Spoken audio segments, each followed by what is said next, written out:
Assalamualaikum warahmatullahi wabarakatuh. Perkenalkan, saya Siti Konita Maharani dari Teknologi Pangan kelas B angkatan 2019.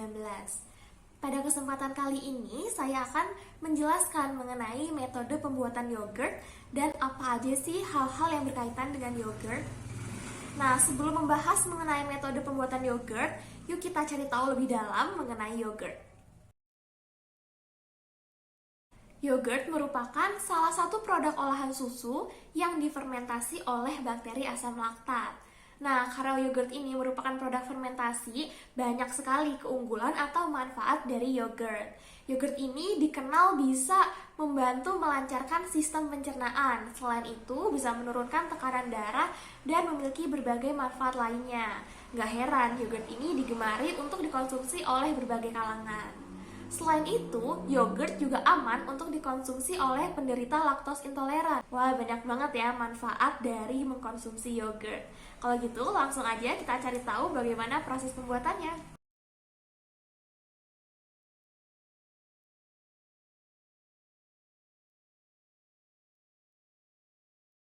Alat dan bahan yang diperlukan antara lain susu sapi plain 500 ml, kemudian yogurt plain sebanyak 80 ml, wadah yang tertutup, serta panci yang akan digunakan untuk memanaskan susu.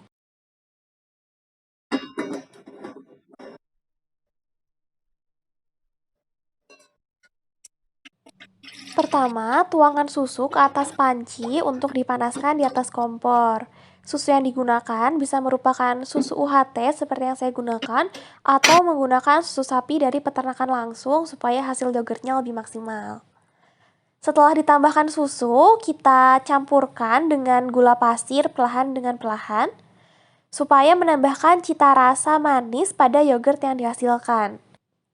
Setelah itu, kita aduk hingga gulanya larut atau homogen dengan susunya. Kita memanaskan susu hingga suhunya sekitar 37 hingga 45 derajat Celcius. Kenapa hingga suhu segitu? Karena suhu tersebut merupakan suhu yang bisa mengaktifkan bakteri yang terdapat pada starter yogurt. Jadi bakteri asam laktat ini bisa tumbuh secara optimum pada suhu 37 hingga 45 derajat Celcius.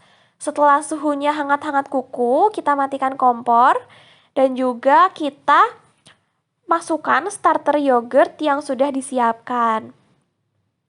Setelah dimasukkan starter yogurtnya, kita aduk rata sehingga homogen.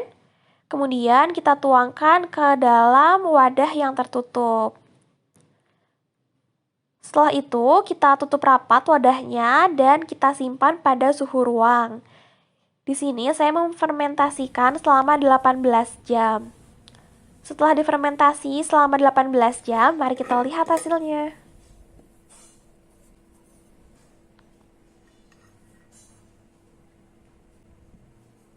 Selanjutnya, yogurt siap disajikan dan dikemas. Di sini saya mengemas yogurt menggunakan kemasan cup ukuran 80 ml dan menambahkan topping puding mangga.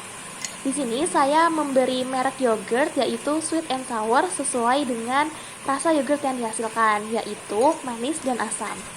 Nyam nyam nyam nyam nyam nyam nyam nyam nyam nyam nyam nyam nyam nyam nyam nyam aku mau nambah nyam nyam nyam nyam nyam nyam nyam nyam nyam nyam nyam nyam nyam nyam nyam nyam aku sudah kenyang.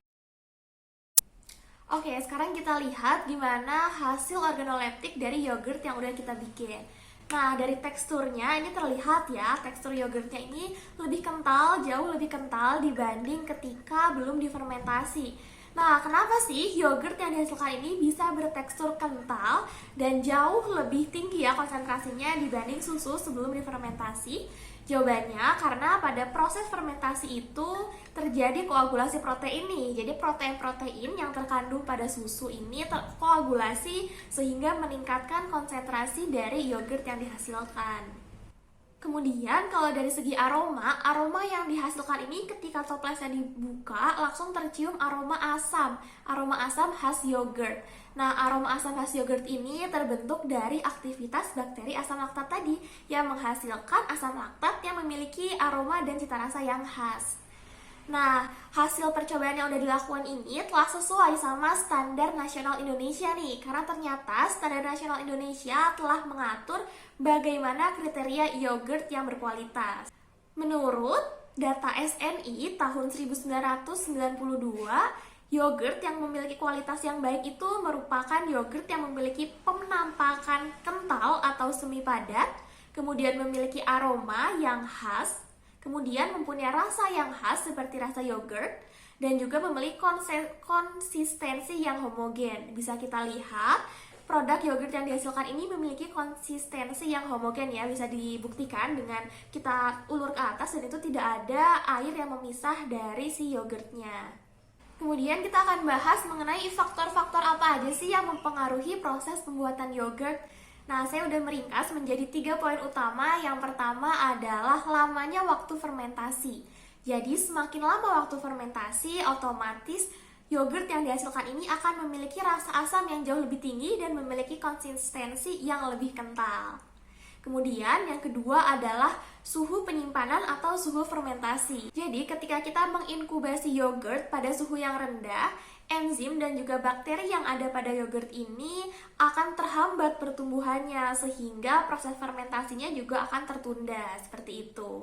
Sedangkan kalau disimpan atau diinkubasi pada suhu yang sangat tinggi atau terlalu ekstrim, bakterinya ini akan mati dan tidak bisa bermetabolisme. Makanya dalam proses pembuatan yogurt, suhu ini merupakan salah satu hal yang paling penting untuk diperhatikan. Kemudian faktor yang ketiga adalah banyaknya substrat yang ada pada yogurt. Jadi semakin banyak substrat, otomatis produk yang dihasilkan juga akan memiliki hasil akhir yang lebih banyak. Nah, ternyata proses pembuatan yogurt ini tidak segampang yang dilihat karena ada faktor-faktor kesalahan yang sering terjadi. Apa aja faktor kesalahannya? Mari kita bahas. Faktor kesalahan yang paling sering terjadi adalah kondisi lingkungan atau peralatan yang kurang steril. Nah, walaupun proses pembuatan yogurt ini membutuhkan bakteri ya teman-teman, tapi tetap saja kondisi lingkungan dan juga peralatannya harus tetap steril. Karena apa? Karena jika tidak steril, nanti akan tumbuh bakteri-bakteri lain yang akan menghambat pertumbuhan si bakteri asam laktat ini yang diperlukan oleh yogurt. Kemudian bakteri-bakteri lain yang tumbuh ini akan membuat susu malah menjadi rusak, bukan malah metabolisme menjadi yogurt seperti itu. Jadi benar-benar kondisi lingkungannya harus diperhatikan supaya steril.